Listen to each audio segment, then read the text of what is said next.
I'm here today with Ash Beetson from nettTracker, and we're going to be talking about how nettTracker can save time and money in your accountancy practice when you're dealing with fixed assets. Say hello, Ash. Hello, Simon. Hello, Ash. Now, we can't wait to get started, so let's go.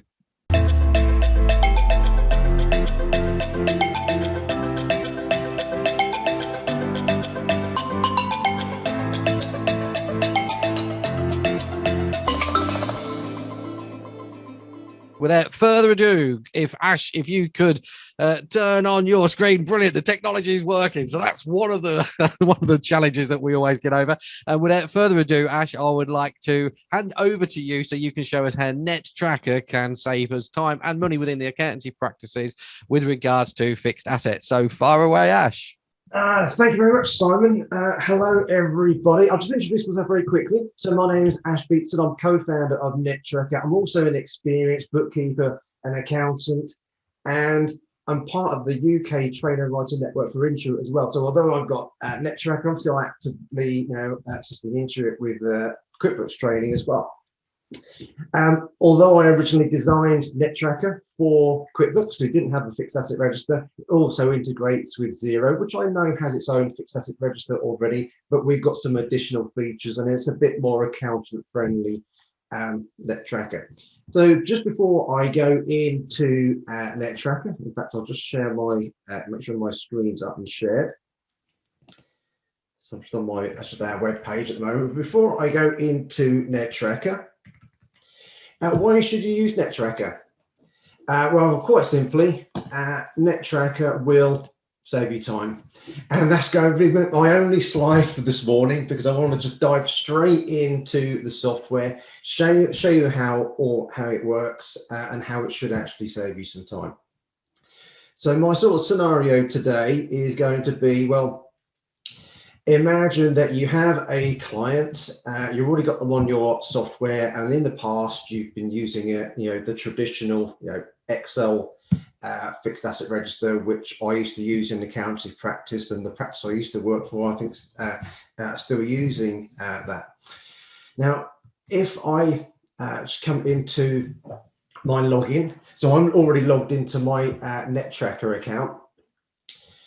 And you can see there what you're logged in, similar to when you're logged into, a QuickBooks accountant dashboard. You've got a list of all your, nettTracker connections, which could be a Xero connection or it could be a QuickBooks connection. They're all listed in the order in which they're added. But if you wanted to search for one particularly quickly, you can just search by the name there. So I want to add a new company, and I'm going to do that just by going to account at the top. And adding a new nettTracker company file and using one of my subscriptions in Connect to QuickBooks.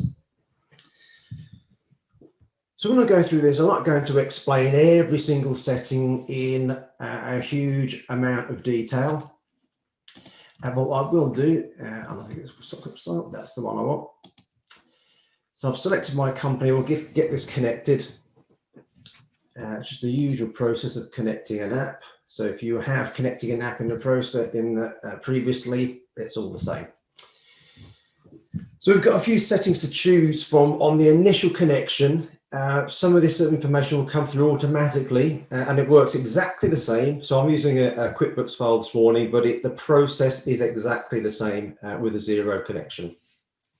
So some information will come through, like the company name and what your standard home currency is. So if you've got a multi-currency connection, it will bring through the values in your home currency. Now, what is important, so this is one of the most important settings, is that your financial year is correct, because it can't be changed once we've got this in place because of the year-end process that we operate. This is important. So if you were to get it wrong, you should have to scrap the file and start again. But it doesn't take very long if you were to have done that. So my last year end was completed to December 19, for example. So I want to actually start this from January 2020. So make sure those dates are correct. The maximum dates there are 12 months. So if you were to need an 18-month year end, occasionally, you would do a 12-month, close the year off, and then do a 6-month. So we've got some automated options, which I might just switch on, and all of this information, there's user guides, video tutorials, which explain what all of these settings mean. So I won't go through and explain everyone in minute detail. I just want to get this switched on. I will use classes because I have got classes enabled. This is only available on QuickBooks at the moment, the class feature. So I know Xero has some tracking features, but that's not yet available. If I've got multiple users, so if I've had a practice with multiple users at this point, I could choose who else in my practice might need access. I'm just going to now create the company. So this is going to put the initial connections in place between nettTracker and my account software file. This just takes a second or two. So now I'm in what we call the setup wizard. And I've completed step one, which is the name and address, sorry, not name and address, but the company name and some little defaults, which I can change apart from the company year. And I'll work through this wizard, these sort of 4 steps, basically. Just before you do that, we've got the first question coming from Joseph. Will it be possible to change the year end if the company changes their year end? So obviously, if the company extends the year end, you'll finalize it and then do a shorter period, would you? No, so you wouldn't be able to do that. So at the moment, the year is sort of static. So the option what you would have if it had been shortened, then you could either leave that year to run until the end of that calendar year or that end of the year that's set at that point. And then when you knew your next new financial year, you could say, well, what's my next actual year end going to be? Or what you would be able to do is export the fixed assets at that point in time. So if you haven't fully automated it, so you might want to just review it monthly, you could say, well, okay, it's now the 31st of July. I'll export those. And then I'll delete that file. I've got the asset register as I want it to be at the 31st of July. I'll re-import it at that point. So you could do that. Okay, so but both of those scenarios, whether you shorten or extend, there are workarounds. There are workarounds, but because it's very particular, our year-end process, it can't be changed. That year can't be changed until you get to the end of until you run the year end, where you then choose what is your next year end going to be. Okay, so I mean, it's not very often that a company shortens or extends the year end. Generally speaking, it's in the first year, and you know whether they're going to do it or not. But if it crops up, then there's a way around that. Brilliant, thank you, Ash. Yeah, there is. Yeah, thanks, Simon. So we'll work through the wizard. The next step is depreciation rules. So there is a selection of depreciation rules already in place between straight line, reducing balance, and I've got, these are for our American friends as well, double decline, section 179, which basically means writes the whole amount off within 1 month. So there's a mixture already here. If you wanted a rule that is not there by default, it's quite simple to create your own, either at this point or afterwards. So if I was to click on the little plus button and I wanted a new rule, I give it a name. Is it going to be straight line, reducing balance? There's different options there. So you can have straight line number of years. We've got straight line number of months, and that's because sometimes we've been asked, oh, can I write off my asset over 67 months because that's when my lease expires? We didn't have that previously, so now we can do that if you wanted to. So depending what you choose there will then mean, will it be by a percentage or by a number of years? But I don't need to add any further in there, so I'm just going to click next. So these are the asset groups. There's 2 in there automatically. If I only wanted 1, then I could just delete one with the little dustbin lid. I actually want to have 4 asset groups this morning. The other one being office equipment and land. And against each of your asset groups, you can set a default depreciation rule. So if in general, you sort of say, well, my computer is written off over 4 years, cars over 3 years. And although this is a default, when you add the asset, you can either accept the default or you can override it with something completely different. And land, doesn't reduce, so I'll select the no reduction one. So I'll save my asset groups there. Move on to basically the last step of my initial settings. So for all of my asset groups, they need to basically talk to my chart of accounts in QuickBooks or Xero, whatever you're using. So this is where I got to go through two steps are mandatory. The third is optional, depending, and I'll explain what that means in a sec. So when we buy new assets, what accounts are we putting our asset purchases in for the different groups? So I've got on here computer, additions in year. I've got motor, additions in year. I've got office equipment, additions in year, and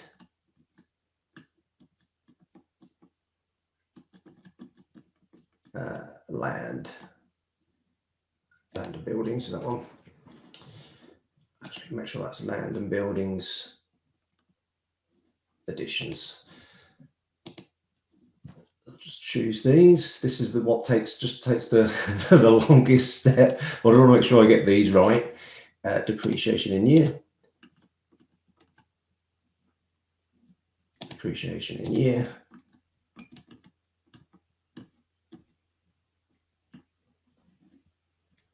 Depreciation in year and land. Although it doesn't depreciate, we still have to link it to a balance sheet account. And then for my profit and loss, I'll just use the same one. Now, if you wanted to, all businesses, accounting practices work differently. So some people prefer to actually have a different profit and loss code for each of their asset groups, and some are quite happy just to put all of the profit and loss cost into one. So that's entirely your choice. Then I can click next to take me through to what accounts do we use when we dispose of assets. So some companies will actually use the exact same account as they do for their additions. So I found that for a lot of businesses in the US, they don't actually worry about having different disposal to addition accounts. But we are going to use those. So I'm going to put in their disposal costs, motor vehicles,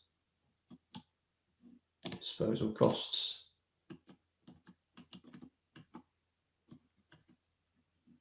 disposal costs, and land.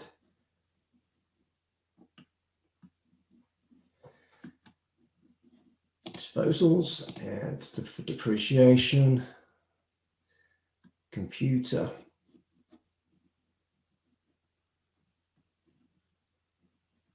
depreciation disposals. There we go.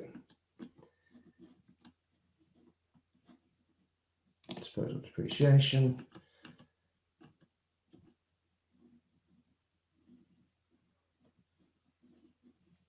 Disposal depreciation and land. And again, I've got a different account for gains and losses on disposals of assets, so I should use those. So steps 1 and 2 are mandatory for the additions and the depreciation in year, for the balance sheet, and then for the profit and loss. For your disposals, what accounts do you use to monitor the disposal, what the original cost, and the depreciation so far, and the profit and loss code. And then I'll click next.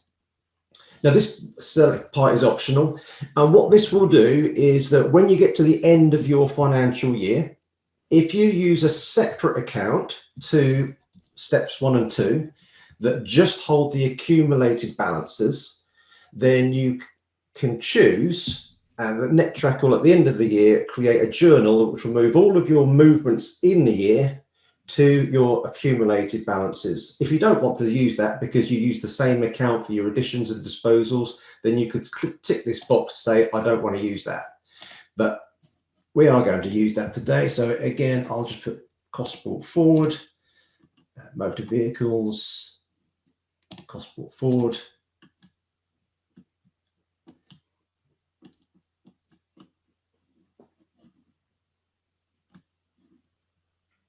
brought forward, and land.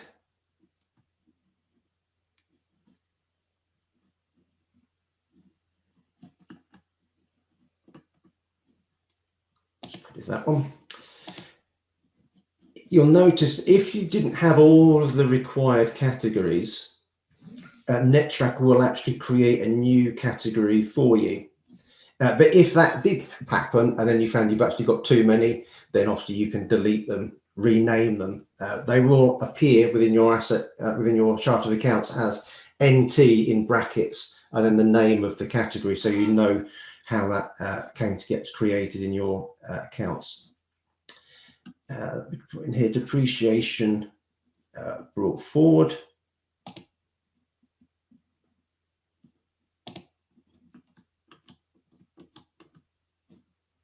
Motors depreciation brought forward.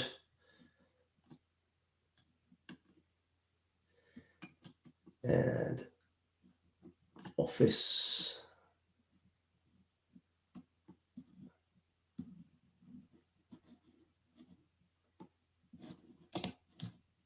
I'll just leave new just because I got confused on what I've selected there. So I'll use those as new and get 2 new ones created.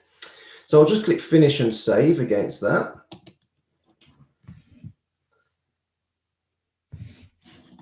And then I'll go to the dashboard.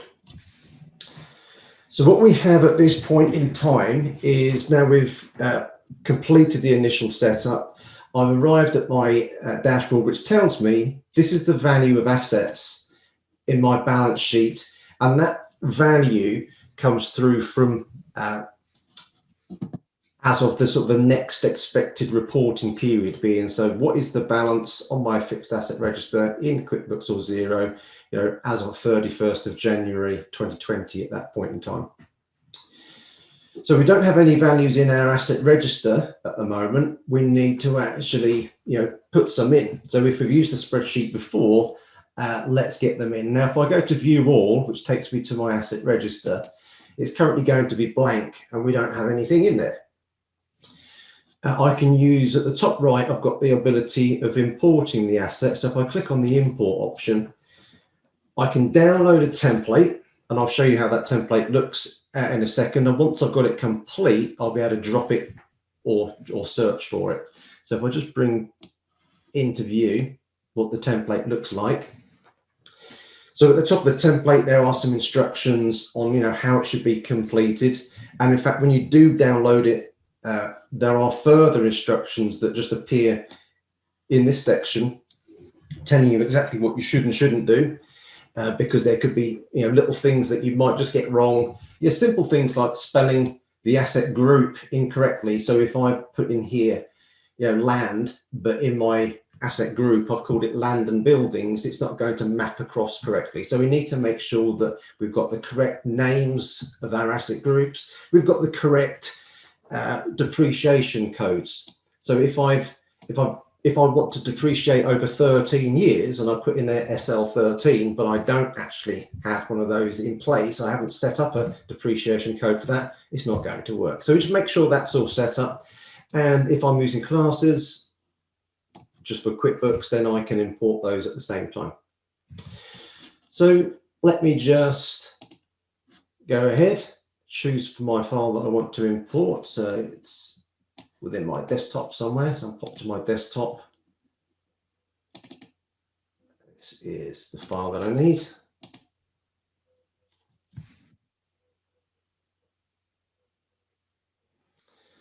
So that's basically the outline of my CSV file. I'm just going to complete the import, get those assets imported.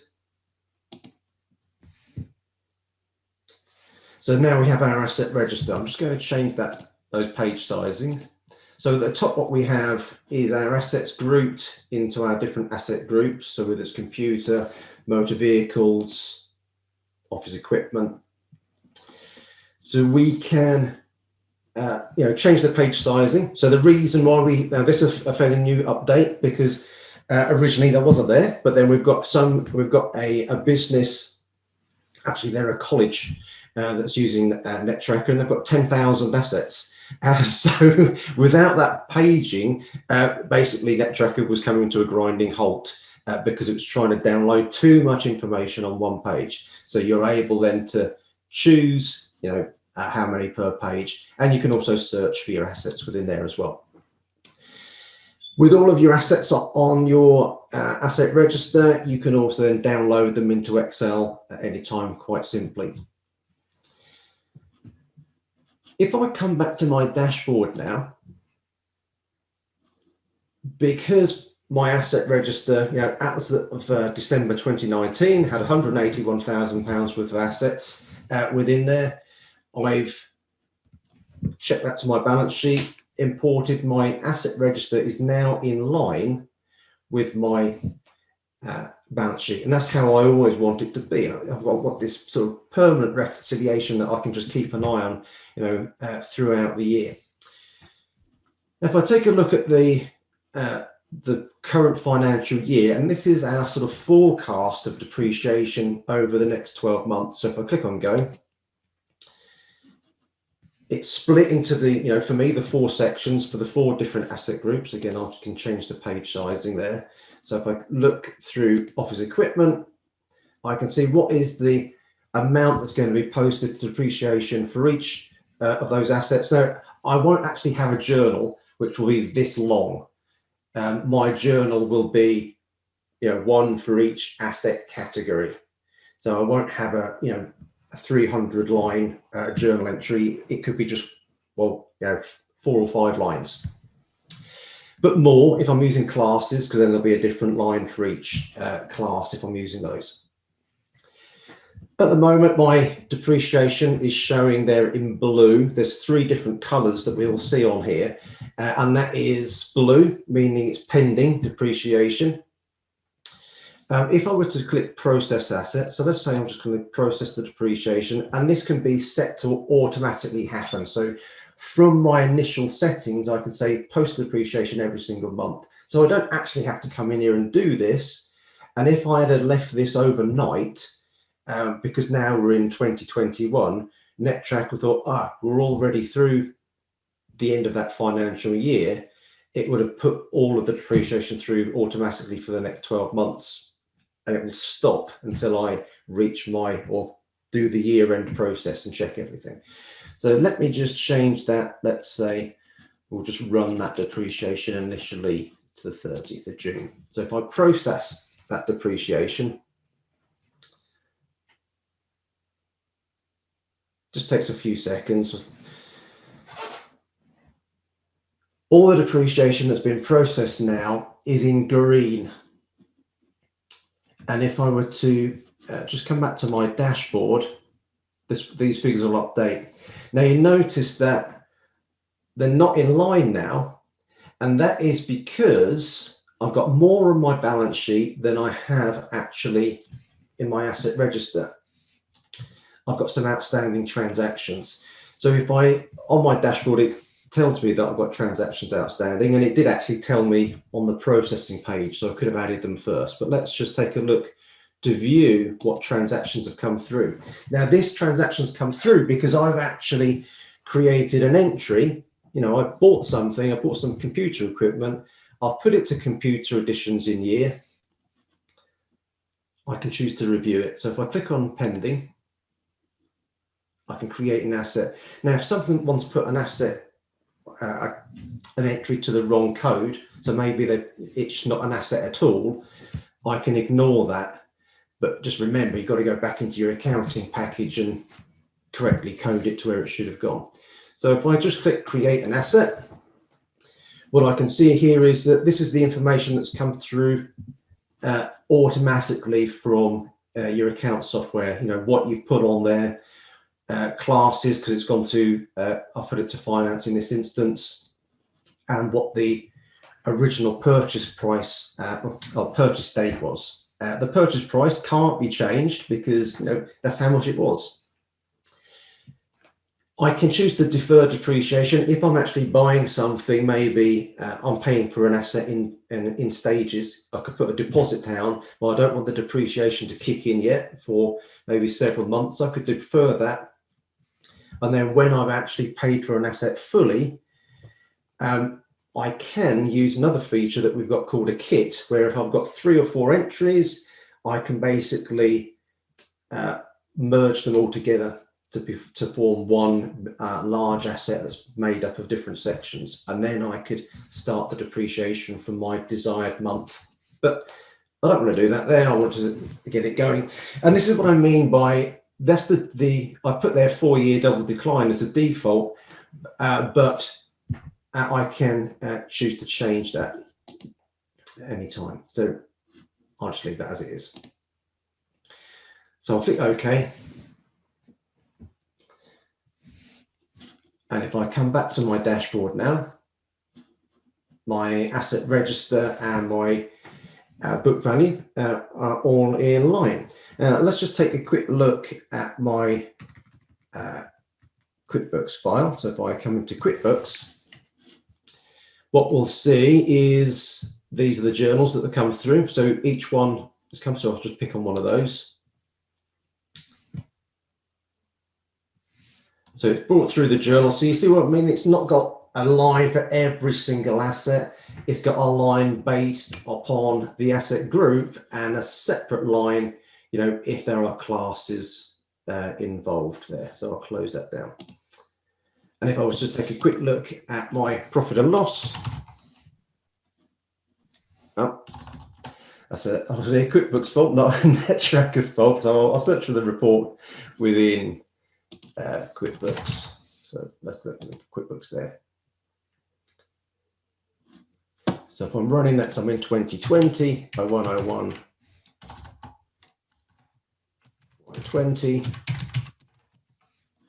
I'll run that report by month. You can see for those 3 months or 6 months, sorry, the depreciation is going there every single month, you know, as we expect it to. So if I just come back into Ash, sorry. just before you go on, I've got a question from Steve around hire purchase. And as I was watching it, I see one of the assets that you'd put on there had got hire purchase contract in the name of the asset. Yeah. Is there a way where we can separate HP or hire purchase or lease purchase assets from owned assets, to help the reporting requirements? Is it just a question of setting up a different class or different category? Yeah, great question. So basically, the way to keep those separate it would be, so if I come into my settings, so we went through the wizard to begin with, where we set up the asset groups, and they will actually all appear in groups and mappings. So I've got my different options that I've set up there. Put in double decline as default, so I don't know why I selected an American one in there. If I will use, say that's what I wanted to keep leasehold assets separate, then I need to do 2 things really. I need to have leasehold assets as a separate chart of account category in my account software, so it's held separately, and then I'd use a new asset group, and I'd have another one in here. So what I could do, I mean, I could put, you know, leasehold asset, our plant, for example. So I could just add that at any point, and that will come to the bottom of this list. Oh, did I save that? Let me just do a little refresh.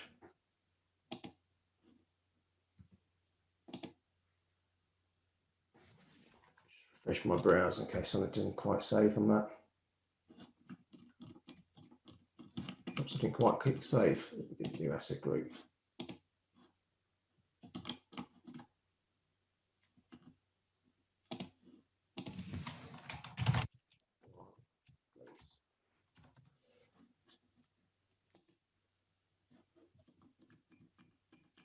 Okay.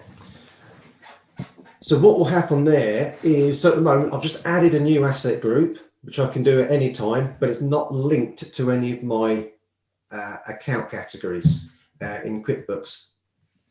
So then I need to make sure that they're separate in QuickBooks or 0. And then once that is done, then I could go back to my manage account mappings. and you'll see that's added as an extra asset group, and then I can choose to make sure they're linked. Now, I've added that one there, so this is a good example. Actually, there are no, I could say, well, actually, I haven't changed my account categories in my account software yet, so I'll just get new ones created, and I can make some journal entries and sort it out later. So I can click next, get those added in, finish and save. Brilliant, thank you. And then is it obviously once the HP agreement has come to an end, is it possible to move assets in categories or groups? Sorry. Move an asset from. I just need to double check. That's a great, because I think I'll give it an attempt. It's something that we were going to do, okay. And I can't remember whether we completely finished that one, because of the things that happen in the background. So maybe I might come back to that. I might park that one, and if we've got some time at the end, I'll give it a little trial. Okay, brilliant. Because I could imagine mentally I'm going, okay, this is Simon talking that doesn't understand how the technology works or anything, but within nettTracker it's easy because it's just moving it up or down, whereas in Xero or QuickBooks you've then got to change. There's got to be a journal moving it out of one account into the cost account. So mentally, I'm not quite sure how that works. But anyway, okay, so we can come back to that one. Thank you. And then Joseph asked, can we change the asset cost? For example, on VAT registration during the year, if we reclaim the VAT. So say we buy an asset for 1,200 quid, including the VAT, when we're not VAT registered, but then we become VAT registered and we can claim the 200 quid back. Can we change the asset cost?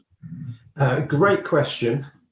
So the simple, or the first answer on that is no, you can't just change an asset value. And the specific reason for that is because we always want to make sure our things tie in exactly as they should. However, what you'd find is that if you went into QuickBooks or Xero and you changed the value, then obviously you're going to have a discrepancy between the balance sheet and your asset register. But if let's say I've got this IT equipment on HP lease, and if I'd have bought that, let's say, before I was VAT registered, what I would be able to do is I could create a kit from this asset, which basically means, so if I click on it, I can adjust this so I could split it between 2 or 3 or 4 amounts. So I could say, well, actually, there's the amount excluding VAT. Of another line, here is the VAT amount. And then I could dispose of the VAT amount, leaving just the net value that's there. So that's how we would sort of sort that. Okay, brilliant. Thank you, Ash. Cheers. Thank you, and thank you, Joseph, for the question. Okay, yeah, perfect. So just back to my dashboard. So we've got our 171,000. Let me just pop into QuickBooks. So I could, if I actually pop into my chart of accounts. So this is what I mean here. If I've just very quickly added a new category. So at the moment I've got plant lease, I've got additions, and they've also got NT in brackets. Yeah, just so you know that, where's that come from? So then I could obviously just change the wording on that, merge, adjust them as I need to. So if I were to put another bill on, so I could put another supplier's bill on. Who did I use? I've only got one supplier in here. Put it there.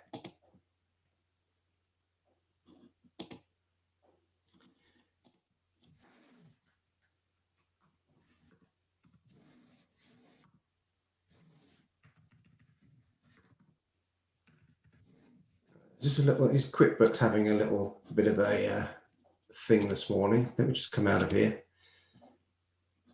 Sometimes if I've just added these assets, I might need to just refresh the browser. I mean, added these chart of account codes so that they're visible. Oh, it's kicked me out. Well, luckily, it's not a NetTracker fault. That's a little QuickBooks one. Should be back in there in a second. I'm just pausing my screen while I get myself logged back in.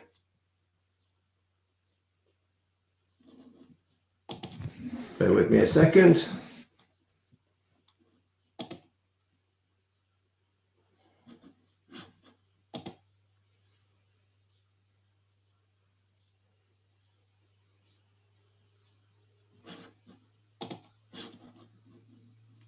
All right, I'm back. Should be back in. Let's give this another go.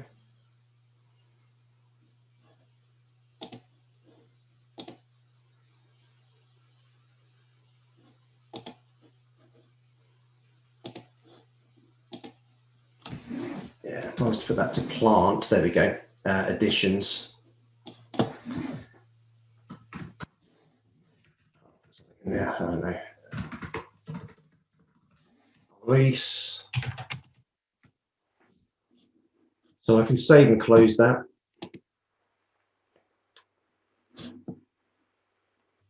And change to my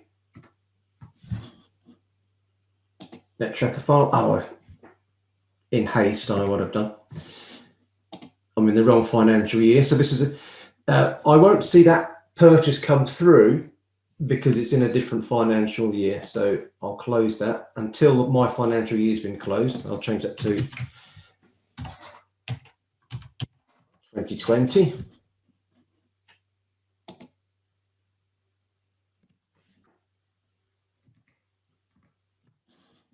do a little refresh now. There we go. So I've got another asset which I can add on. So let's look at my transactions. That's coming through. I'll create the asset. I'll put on 1 year straight line. I'll put it on 5 year straight line. So 10,000. So I can't change it, but I would be able to use that kit option to split that that particular asset. Now, if I come back to my dashboard, this is almost my little checker to make sure everything's in line. I can look at my financial year. So this is what I mean by I've got 3 colors options. So depreciation that's been processed, depreciation that has been missed. So what this will do, this will create some additional journals, but just for this particular asset. And it will actually date them in the proper months. If you have actually closed the books in QuickBooks, the journal will still actually create, but then it will put the journal in within your next month that's available to open. So what I'll do now is let's just process this assets to the end of this financial year, and then we can see exactly what happens. So if I get to the end of the year, the process.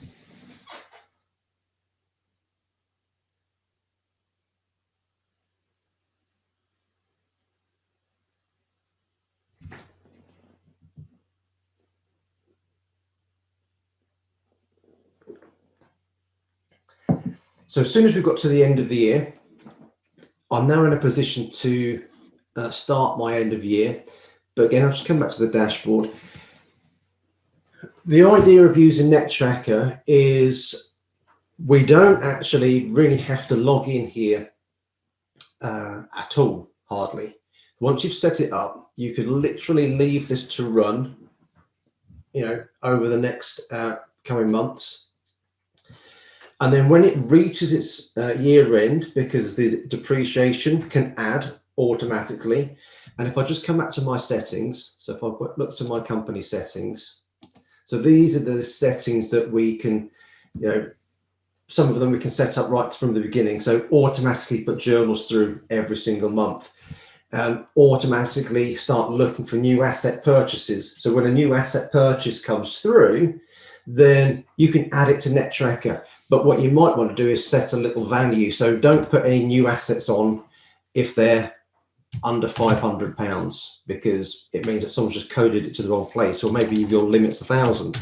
So you don't treat anything as a fixed asset if it's less than £1,000.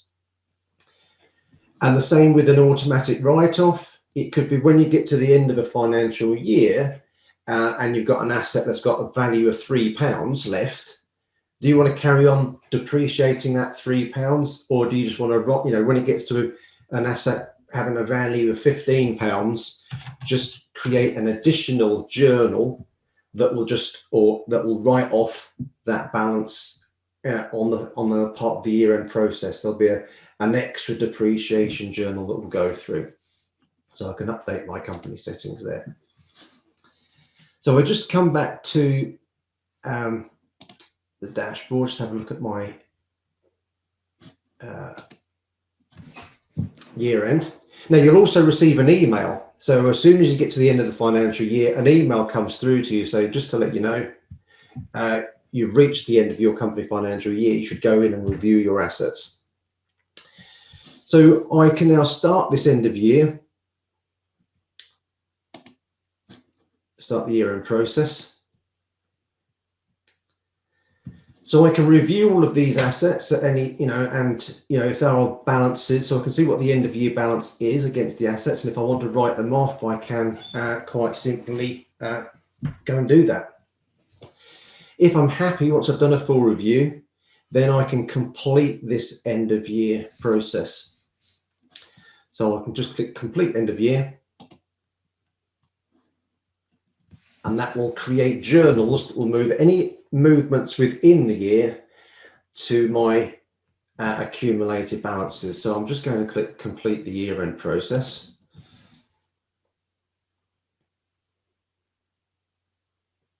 So now what I have is a brand new forecast for the new financial year that we're in, 2021. If I come back to look at my assets, now I've got an extra little calendar option in here, so I can come back and look at what was the asset register for last year. So within this asset register, we'll have what, our accumulated balances. We'll have what our movements are in the year for additions, disposals, accumulated depreciation, movements in the year for depreciation and disposals, and net value. We're currently, this week, we're having an additional column that will appear in here, and a part of your download available as well, which will show your sort of sale proceeds when we come to dispose. I'll put a disposal through in a moment, and there'll also be a loss gain calculation on disposal, so that what you'd be able to do is that at the end of the financial year, you'd be able to sort of download your assets. You could see a total of your gains and loss on disposals, and again, that should also reconcile back to the gains and losses in your profit and loss. So in fact, let's take a look at an asset and just get it disposed. So you'll see towards the right of an asset, what we have is the little magnifying glass, so I can view the asset, and I can actually look at the audit trail of the asset, when things have been depreciated. So if I look at the depreciation history as well, I could change that year, look at 2020. So these are all of the journals. So there's a full sort of audit trail in the background of everything that happens with all of your assets. If I just come back to, so I can either go to the asset register, or from here I can look at the little tool option. So I can edit the asset, so I can make certain changes to this asset. So I can't currently, move, I can't actually currently move this from, I would meant to move it from leasehold just to plant. So generally I might have to create some journals and almost sort of dispose of it as a leasehold asset, and then add it back as a plant, as a plant asset. So let me just cancel that down. So if I wanted to dispose of this particular asset, so I'll use it a little bit from here, I can click on dispose, and I can just choose the date of disposal, which let's say is going to be, I've not done any depreciation for this particular year, so let's say I'll just put it on the 5th of January. Now, if there were any depreciation calculated in this particular year, you've got the option. So at the moment, it's the default it will reverse any current year depreciation. If you don't want depreciation to be reversed when you dispose of an asset, you want it to remain in place, just take a tick out of the box. And then I could just put in there how much it was, what it was sold for, basically, this disposed value. Now, this won't create a sales invoice, or this is just really for your own sort of nettTracker sort of purposes. So I could click OK. If I just come back to my assets, I'll just extend the size of that page. I'll come back to 2021. So the asset that I've just disposed, if I do dispose of an asset, it moves it to the bottom of my list and highlights it in green, shows me there that that's assets being disposed, what the cost was, the depreciation accumulated in this instance has been adjusted. So the net value of that asset now is nil. I've removed it out of my books. And if I just take a look at QuickBooks, then that journal, that disposal journal entry has all been done for me. So it's going to move my value out of my asset register and put the journals against the profit and loss. What I didn't look at is the effect of the balance sheet after the year end. So I'll do that, and then we'll look at a couple of other settings. And if there's any other questions, I'll be happy to look into them. So if I just pop into my reports. Just while you do that, Ash, I've got a couple of questions. I've got one from Joseph, and both of these questions are above my pay grade, by the way. If we use nominal account numbers in QuickBooks with will nettTracker pick them up? That's a good question. In fact, they should just come through automatically. Well, I'll see if I can just give it a little go in a second. If we have time, I might be able to turn on an account number and see if it will come through. Okay, brilliant. Thank you. And then Lindsay said, this is fab. Another thing we track on our asset register is whether AIA, additional investment allowance, is claimed, or capital allowances, so we can calculate balancing charges allowances. Is this feature anywhere or on the roadmap? So at the moment, it's purely really for what I would call financial accounting as opposed to tax accounting. But a lot of our US customers tend to use it more for tax accounting, which is why we've got that, immediate write-off in the year option. So it's something that we are considering, because it almost requires almost like having two fixed asset registers, a tax version and an accounting one. So it's not quite on the roadmap, but it's something we are thinking about. It's in the heads anyway. Okay, brilliant. Thank you.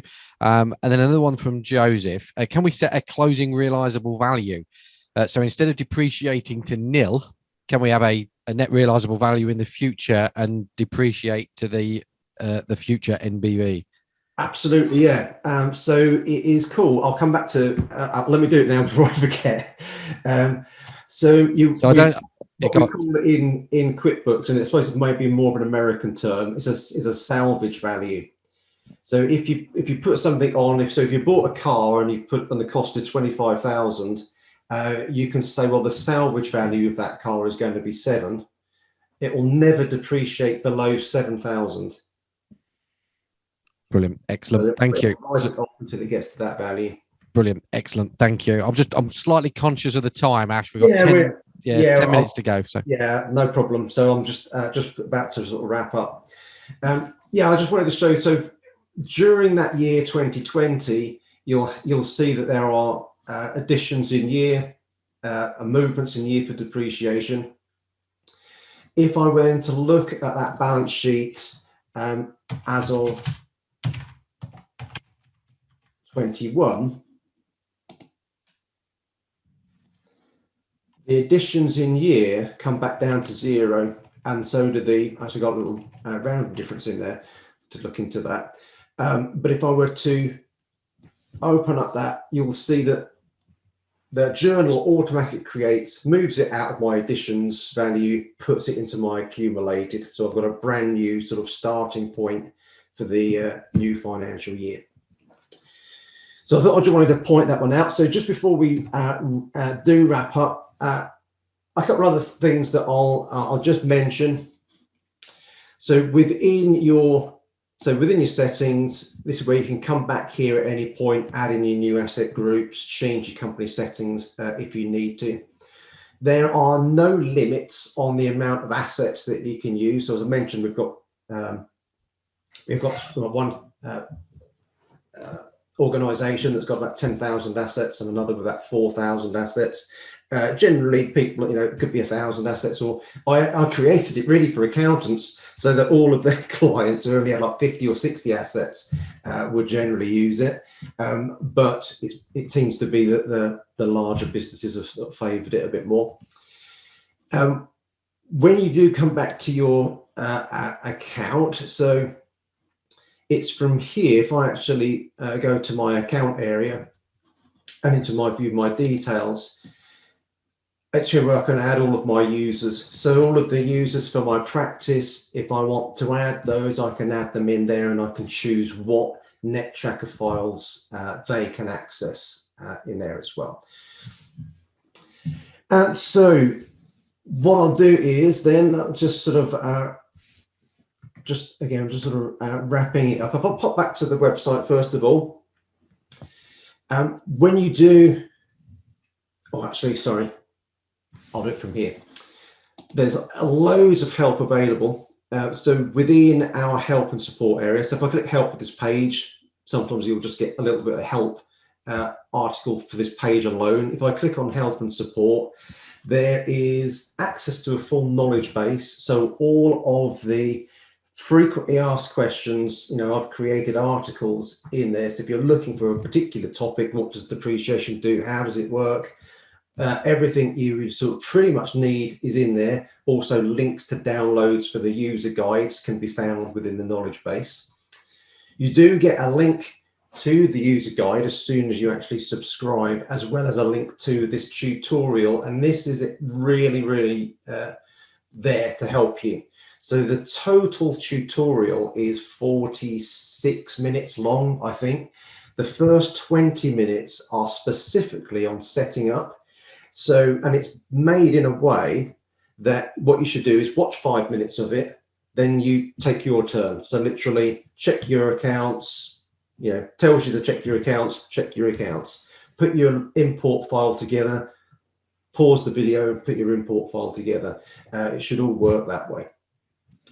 Anything that if there's a bug in the system that maybe you found, or you don't think that something's working as it should, you're not quite sure, you can't find the information you need in the knowledge base, then of course you can raise a support ticket, and generally we'll come back to you the same day, usually within a few hours, but we say 24 hours because we've got a lot of people all over the world in different time zones.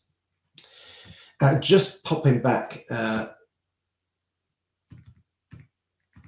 to the website. So the standard pricing, so if I just come back into pricing, the standard pricing is, if you just want one company, it's £10 a month. So if you only ever wanted one, then it's £10 a month. Then there's a sliding scale. So the more accounts that you connect, it gets much cheaper per company. So just popping back to our original slide. So this is how it works. And we've just actually changed our pricing. So if it's one company, then it's £10, and then every additional company between 2 and 10, it's £2.50. We are going to honour that offer that we put through originally. So because we used to have a multi-company option, 5 for 15. So for the Accountant Mastermind, we'll honour that. 20 companies for £15 a month, and that equates to 75 pence per company. So you can see the average cost per company comes down quite considerably, the more and more connections that you have in place. And at the moment, when you do need to, increase or decrease the subscription, you just drop us a support ticket and we can sort it out for you. That just leaves me, to say, sort of thank you very much, Simon. Thank you, Ash. And let's just, so the URL to click to go through to request a demo and to sign up for the free trial, Mark has put in the chat box for you. So if you just click that link and put your details in, and away you go. And then in the support ticket, it'll just say, hello, Ash, I'm whoever it is. And I've come from the Accountants Mastermind. Then you'll sort all the pricing stuff out in the background with them. But basically, it's 75p per company if you've got 20 companies or connections on the system. Is that right? Yeah, absolutely. Brilliant. Thank you. So if you want to click that link and stick your details in, then Ash will gladly guide you through that process. I've got a couple of questions. We've got 3 minutes left, Ash. The first one is around, can a client log on? So can a client see their own fixed asset schedule so they know what they've got and what they've not got? And the reason why I'm thinking around that is sometimes they have a habit of scrapping stuff, or stuff gets pinched and you don't know about it for years and years and years. So is there a way where they can check their fixed asset schedule? Yeah, absolutely. So in the same place where I just mentioned, you can add in people from your practice, you can add your client in there as well. So either invite your client to use it or invite a team member. And when you do add people, they've got different sorts of permissions as what they can and can't do. Brilliant. Excellent. And then the last one was the Joseph one about the QuickBook nominal account numbers. Will nettTracker pick them up? So we'll perhaps leave that one. So if Joseph wants to set up a trial, is it 14 days for the free trial? It's a month, 30 days. Oh, for a whole month. So if you want to set that up, Joseph, and then I'm sure that Ash will have a conversation with you and show you how that works or not, doesn't work, as the case may be. Is that okay? Yeah, that's absolutely fine. I'm pretty sure that they will actually just come through because they form part of the name, but I'll play around with it later actually and give it a check. Brilliant. Excellent. Thank you. So that's all the questions I have in at the moment. So just very briefly, before we all rush off and Google what double declining depreciation is, was it called double declining depreciation? Double declined. Double declined. Never heard of it before, so that's a brand new one on me. So I'm off to Google to find out how that works differently to what we have here in the UK. Just a quick thank you to everybody that's come along and to everybody that's asked questions during the course of the conversation this morning. As I always say, it's those questions that people ask on the way through that makes these a unique experience with regards to looking at the software. So thank you very much for that. And a huge thank you to Ash for coming along and sharing and for giving the very generous special offer for members of the community to look to see whether nettTracker will work for them and their practice. So thank you very much for coming, Ash. Thank you, Simon. It's been a pleasure. Brilliant. Thank you. Oh, Joseph just sneaked in. Can we use this to create journals for Sage? Not at the moment. We don't. At the moment, there's only a QuickBooks Zero connection. We are contemplating building one for Sage, but it just depends upon demand, really. Brilliant. Excellent. Thank you very much. Thank you very much, Ash. And no doubt we'll speak again soon. Thank you. Bye-bye. Cheers, Ash. Bye-bye. Bye-bye. Thank you for watching this software demonstration with Ash from nettTracker. We've discovered how this software can help your practice save time and money in connection with fixed assets. As always, please like the video. If you've got any comments or questions, please post them down here below the video. And please subscribe to the channel so you get notified when the next videos go live. At the bottom of the screen now, down here somewhere, you will also find our next suggested videos for you to watch.